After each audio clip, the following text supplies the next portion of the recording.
La nuit tombait sur la petite ville américaine de Willow Creek, où les habitants vivaient dans une atmosphère de peur et de méfiance. Les nouvelles de la journée faisaient état d'une série de meurtres atroces, commis par un jeune homme nommé Jack. Les autorités avaient mis la main sur lui, mais le procureur du district, Ben Woods, était déterminé à comprendre les raisons qui l'avaient poussé à commettre ces actes de violence. Ben Woods, un homme de grande intelligence et de conviction, était persuadé que la violence ne venait pas uniquement des facteurs extérieurs, tels que la pauvreté ou les normes culturelles, mais qu'il y avait également une origine intérieure, liée à l'enfance et à l'environnement familial.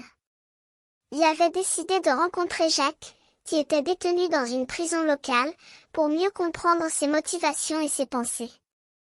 Lors de leur première rencontre, Jack semblait perdu et inquiet, mais Ben Woods était déterminé à l'écouter et à l'aider.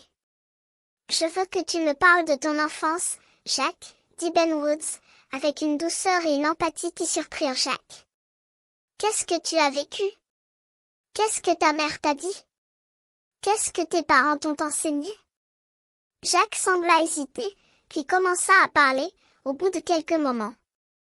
Il parla de son oncle Mike, qu'il avait élevé après la mort de ses parents, et de la manière dont Mike avait abusé de lui. Il parla de la culpabilité et de la honte qu'il avait éprouvée à cause de ses abus, et de la manière dont cela l'avait mené à commettre des actes de violence. Ben Woods écouta attentivement les paroles de Jack, et il pouvait sentir la douleur et la tristesse qui les accompagnaient. Il réalisa que les abus qu'avait subis Jack étaient la cause profonde de sa violence, et qu'il fallait l'aider à trouver un chemin de réparation et de guérison. Au fil des semaines qui suivirent, Ben Woods et Jack eurent de nombreuses conversations, pendant lesquelles ils explorèrent les causes de la violence et les moyens de l'empêcher. Ils parlèrent de la nécessité d'une éducation sexuelle et de la manière dont les parents pouvaient protéger leurs enfants contre les abus. Grâce à ces conversations, Jack commença à se sentir entendu et compris, et il commença à se sentir moins seul et moins coupable. Il réalisa que la violence n'était pas la seule solution, et qu'il pouvait trouver un autre chemin pour vivre une vie épanouie et respectueuse. Bien sûr, il y avait encore beaucoup à faire pour que Jack pût trouver la paix et la guérison, mais Ben Woods était convaincu que c'était possible. Il avait vu la douleur et la souffrance dans les yeux de Jack, mais il avait également vu la lumière de l'espoir et de la rédemption.